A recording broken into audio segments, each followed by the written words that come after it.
waxaad markhaati ka ahaanaysaan in maanka aanu ku hayno wixii naloo dhiibay ee ammaanad ahaa ma ahayn kuraasi ma ahayn manaasib ma ahayn dhaqaale ma ahayn wax kale waxay ahaayeen kuwa dhintay dhiigoodii iyo kafantoodii baa gacanta naloo geliyey oo nala ku yidhi ilaaliya oo haye inta qof inaga mid yihiin dhinaciisa dhulka ka sarreeyana waa sidaynaa waa ilaalinaynaa waxaynu u kordhina mooye waxa u dhimayna ilaahay insha Allah ta'ala waxaan si buuxda oo kaliya laaba ugu mahadnaqayaa haweenweynaha degmada Boocame oo caaw halka kan aanu kulan ku leenahay waxaan uga mahadnaqayaa dowrkii ay ka qaateen lama ilaawaanka ahaa halgankii dheeraa ee aanu soo galay dowrkii ay ka qaateen dhismaha maamulkeenna haweenweynaha Boocame waa ku bogaadinayaa inay yihiin dad markasta u heelan danta guud ee SSC Khaatumo danta ummadeenna jiritaankeena iyo taariikhdeenna waa marag madoon meelaynu joognaba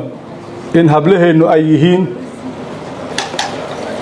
horseedka ama foolaadka hiigsiga iyo himilada aynu leenahay waa caddahay oo aynu u taagannahay oo aynu u guuray galab caraabaynaa waxaynu leenahay himilo aynu doonayno inaynu xaqiijinayno hiigsi aynu doonayno inaynu gaadhnayno himiladaasi waa maxay in dadka kani dalkooda iyo deegaanadooda iyo masiirkooda iyo aayahooda ay iyagu u tashadaan cidina ayaan ku faragelin karayn himiladeenu waa intaa hiigsigeenu waa inta aynu hiigsanano ama aynu ku himiloonayno haweenka iyo hablaha reer SSC Khaatumo iyaga hormuud inoogu ahaa kuna ahaan doona waxba khaldami karaya waxba weecan karaya cid la doonayo inay soo saxdo soo dabaasho ku soo celiso halkii laga doonayay waa hablaha halka fadhiya inta la midka weeyaan haddii idinku gobonnimadiina iyo sharaftiinu idin geeysiisay inaad raggiina horseed u noqotaan isgarab taagtaan u tilmaantaan danta guud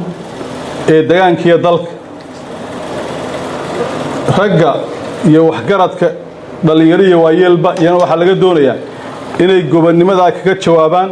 inay idin qabsoomaan inay idin maqlaan inay danta idinku ogolaadaan waxaynu u baahannahay inagoo aan rag iyo haween kala ahayn inagoo aan kooxa kala ahayn inagoo aan darajooyin kala lahayn siman oo gudboon inaynu danteenna u hawlgallo saynu ku gaari lahayn dalkeenu difaac buu u baahan yahay qadiyadeenu difaac bay u baahan tahay jiritaankeenu difaac buu u baahan yahay maamulkeenu difaac buu u baahan yahay iyadoo intaas soo dhabe ay jirto waxaa inoo gudub yaalla inaan ka shaqayno horumarka iyo dibudhiska dalkeen iyo dadkeen waad ogtihiin dhowr iyo soddonkii sannadood ee dawladdii dhexe ee Soomaaliya ay ka maqnayd deegaanadeenna iyo intii dawladdii dhexe ay jirtayba mashaariicda horumarineed ee deegaanadeenna ka qabsoomay waxaa la odhan karayaa waxay ahaayeen zero deegaanadeennu waa ka hadheen developmentigii iyo dibudhiskii qaybo ka mid ah Soomaaliya ay nasiibka u heshay waxaynu doonaynaa inaynu ku bilowno si xawliya oo intii aynu dadka ka dib dhacnay aynu ku soo gaadhno aynu ku dhaafno haddii Ilaahay ka dhigo waynu awoodnaa oo waa karaa oo awoodeedii iyo kartideedii iyo aqoonteedii iyo xiribteedii waa leenahay haddaynu nahay reer SSC Khaatumo waa qabsan karaa wixii naga baaqday waa qabsan karaa waxa hadeerto aynu ku kordhin karayno waa gaari karnaa meesha asaageen gaari waan dhaafi karaynaa waxaad ku niyad samaataan oo qalbiga gelisaan oo maankiina ku gunudaan halka aynu maanta gaadhay dib uga noqon mayno Ilaahay idankii hore uga soconaynaa mar dambe ma dhici doonto in masiirkiina la baayaco ama la iibgeeyo.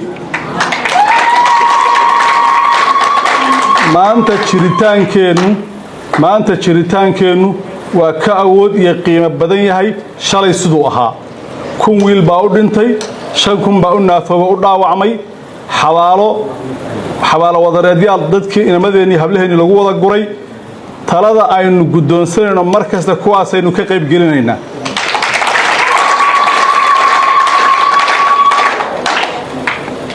oo see uga qayb gelinaynaa kuwa aynu aasnay taladeen. waxaynu uga qayb gelinaynaa shir kasta iyo shawr kasta iyo talo kasta. waxaynu miiska soo saaraynaa qadiyadii ay u dhinteen aynu ku wada soconnay ee maanta inaga ammaanada inoo ah. waxaynu isxusuusinaynaa intii aynu u aasnay iyo inta u naafowday. waxaynu isku tirtirsiinaynaa inaynaan daba marin ee wixii ay u dhinteen ee u godgaleen innaguna aynu wadno ilaa iyo inta aynu ka godgelayno ee xabaasha aynu dhinaca dhigaynaayo. waxay noqonaysaa khiyaamo, waxay noqonaysaa dabamarto, waxay noqonaysaa ballanka bax. marka wixii aynu ku ballannay ee ay godka u galeen aynu ka baydhno. khiyaanada waxaa lagu yaqaanaa inta badan 2 qof oo wada joogto isu nooloo xay inay iskhiyaameeyaan. laakiin tani waxay noqonaysaa meytideennii iyo shuhadadeennii inaynu khiyaanay noqonaysaa. ma yeelayno mana dhacaysaa.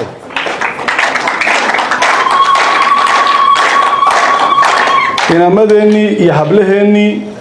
halganka galay ee dhiiggooda u shubay waa ina dhex joogaan, qalbigeennay ku nool yihiin, maankeennay miranayaan. iyagaa inagu hogaaminaya inaynaan meesha tan aynu soo gaadhnay aynaan dib uga noqon ilahay idinka insha allahu tacaala. kama xumin oo ku ciilqabi mayno dhimashadoodii, waayo innagoo dhan baa dhimashada doonnay. innagoo dhan baa jeclayn inaynu jiritaankeenna iyo masiirkeenna iyo aayaheenna aynu u godgallayn. weli waa jecellahay say shalay u jeclaayeen, ugu godgaleen, ay ugu dhinteen baynu ugu taagnaanaynaa, ugu godgalaynaa. cidna aynaan gorgorton iyo wadahadal iyo dabacsanaan uga muujinayn meesha maanta aynu gaadhnayn. waxaad markhaati ka ahaanaysaan in maanka aanu ku hayno wixii naloo dhiibay ee ammaanad ahaa ma ahayn kuraasi, ma ahayn manaasib, ma ahayn dhaqaale, ma ahayn wax kale. waxay ahaayeen kuwaa dhintay dhiiggoodii iyo kafantoodii baa gacanta naloo geliyey oo nala ku yidhi ilaaliya oo haye.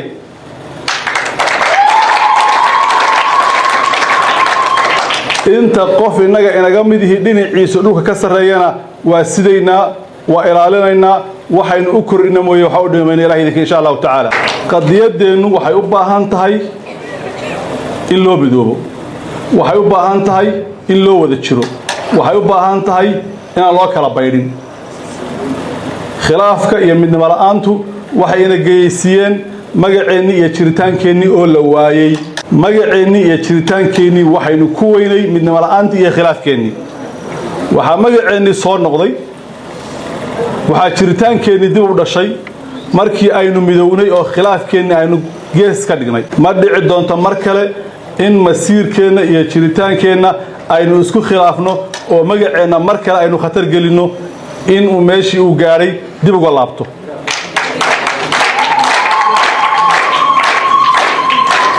waxaanu wada ogsoonnahay meeshaynu ka nimi iyo meeshaynu u soconno. waxaynu ka nimi mugdiga magaceennii iyo jiritaankeenii iyo sharafteenii iyo karaamadeenniiba lagu dhaawacay ee wax loogu dhimay ee meesha lagaga saaray. halkaasaynu ka nimi. waxaynu ku soconnaa inaynu gaadhsiinno dadkeenna iyo dalkeenna in masiirkooda iyo aayahooda ay gacantooda ku hantaan oo iyagu ay u tashadaan. waxaynu u taagannahay Soomaali mid ah, waxaynu u taagannahay qaran mid ah, waxaynu u taagannahay inaynu ka mid ahaano Soomaaliyadii aynu shalay ahayn berin ahaan doona ilaahay idinka insha allahu tacaala. Soomaaliya ninkii diidaya dabadda ha u guuro, annagu guuri maynaan. Soomaaliya ninkii diidaya magaca ha u daayo, annagu magaca Soomaaliya dayn mayno. soomaali ma diidanin soomaali annaga ah shalay soomaali wax awoowayaashood ay naftoodii iyo maalkoodii u horeen oo in ka badan 1 milyan oo qof u waayay wax jireersi khaatumo wixii aynu shalay u soo halganay maantana waa u taagannahay waa u halgamaynaa soomaali oo dhanna waxaan ugu baaqaynaa inay ku soo biiraan halganka lagu ilaalinayo midnimada iyo wadajirka qarankii Soomaaliyeed heer boocame bulshada ku dhaqan ee sharafta badan leh saad noo soo dhaweyseen waa ku mahadsantihiin haddaynu wada joognaa yaynaanu kala tegin yaynaanu kala maqnaan halka aynu maanta joogno aynu ka sii horumarino maamulkii magaalada ha la dhaqaajiyo cashuurtii ha la guro adeegyadii ay dawladdu qaban lahayd gacmaheennaynu ku qabsan karnaa aynu isu taagin haddii ilaahay ka dhigo adduunku dawladaha ka jira ama shucuubta ka jirtay waa laba qaybood shucuub horumartay iyo shucuub weli horumarkaasi u harsan yahay shucuubtaa horumartay wax la siiyey iyo taageero iyo gargaar kumay horumarin waxay ku horumareen waxay gacmahooda ku qabsadeen waxay guryahooda ka samaysteen oo ay meesha aad aragteen ay ku gaadheen kuwa aynu ka midka nahay Soomaali haddaynu nahay ee horumarku weli u harsan yahay halkaynu ka dhutinaynaa waxa weeye maankeenu wuxuu ku xidhan yahay in shisheeyo inoo yimaado wax layna siiyo abaar baa dhacday baa la oranayaa hay'adihii gargaarku ha noo yimaadaan adduunka dawladda horumaray cidna wax kama sugaan wuxuu iyaga qabsada haddaynu Soomaali nahay aynu isku tashanno haddaynu heer SSC nahay aynu isku tashanno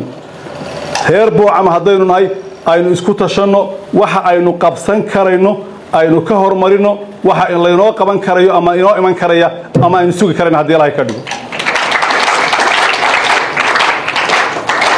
inta degmadan iyo nawaaxigeeda iyo bulshadeedu isku tashadaan baa horumarkeedu leekaanaya waxa jira barnaamijyo isku tashiya oo laga hirgeliyay dhammaan SSC iyo deegaanadeeda wayna jixeen meel wacan waxa la gaarsiiyay waxa aynu wax ku wadno aynu ku shaqeynaa waa barnaamijka isku tashiga bulshadeen haday noqon lahayd heer caasimad heer gobol heer degmo iyo heer tuulo intaba waxaan mar kale ka codsanayaa hablahan sharafta iyo qiimaha leh ee halkan fadhiya iyo inta ay metelaan ee ka maqanba inay kaalinkooda ka qaataan sidii maamulkii degmada tan uu dhaqaaqi lahaa looga shaqeyn lahaa horumarka degmada tan iyadoo aan cid kale waxba laga sugay ka maamul ahaan waad ogtihiin maamul curdin oo cusub baanu ahayn waxa gacantayada ku jiri karay waad qiyaasi karaysaa waxa aynu haaban karayna ama heli karayna waad qiyaasi karaysaa laakiin waxa naga go'an in awood kasta iyo tabar kasta aynu leenahay in deegaanadeena wax qabadkooda la isu taago loo qareemo wixii laga qaban karay laga qabto wixii isku tashiya la qabto wixii meel kale laga dooni karay laga doono way naga go'an tahay wasiirada ila socda wasiirkii waxbarashadu waa maraya wasiirkii caafimaadku waa maraya wasiirkii gargaarku waa maraya wasiirkii xanaanada xooluhu waa maraya wasiirkii biyuhu waa maraya wasaaradda waxbarashadu macallimiintii ay keentay ee deegaanadu ay heleen deegaanka SSC Khaatumo oo helay oo dhan 200 macallin baa 200 macallin ay heleen SSC oo dhami dhowr iyo 10 kamid waxay ka hawlgalaan boocame iyo nawaaxigeed oo ay ka tirsan yihiin macallimiinta qaranka Soomaaliyeed u diiwaan gashan oo halka xuquuqdooda uga timaaday wasaaraddeena ka shaqeysay wasiirkana waa fadhiyaa wuxuu wasiirku ka hawlgeli doonaa degmada boocame iskuuladeeda oo meesha la yiraahdo buuro wadalba oo iskuuladeeda lagu sameyn doono ballaarin iyo dayacatir waa hawlgeli doonaa wasiirku waana idin iman doona waxaasi waxa weeyaan marka loo eego waxa aynu qabsan karayno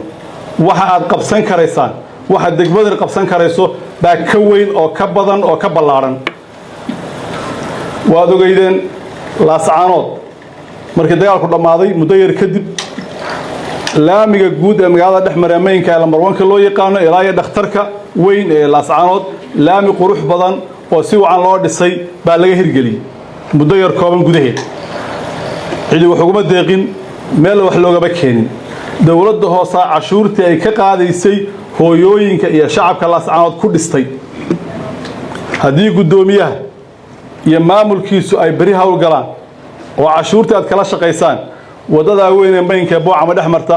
iyadoo deeq loo doonay bay dhismi doontaa ilaahay idinka insha Allah ta'ala guddoomiyihii waa kan waa fadhiyaa mas'uuliyiintii waa garab taagan tahay waxgaradkii waa garab taagan yihiin ha lagu garab istaago oo ha lagu gacan siiyo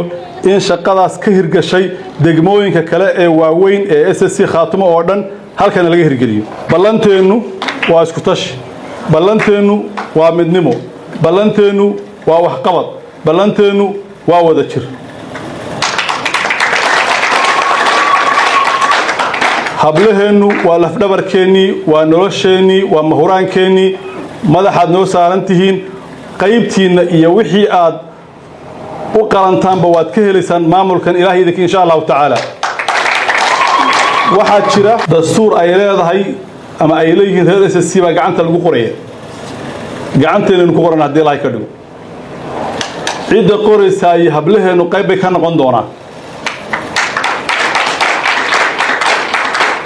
fursad waxaad u helaysaan aad ku qorataan qoondadiina iyo saamigiina iyo mar dambe inaan la idin garbin ee arrinkaas aad dastuurka ku qortaan oo idin damaanad qaada haddii ilaahay ka dhigo u soo diyaar garooba cid soo qaybsada reer SSC tihiin dastuurkii waa la qorayaa ee dhamaystirkiisa barbarkiina ka qaata haddii ilaahay ka dhigo SSC ha guulaysato Soomaaliya ha waarto midnimadu ha jirto reer Boocam ha guulaystaan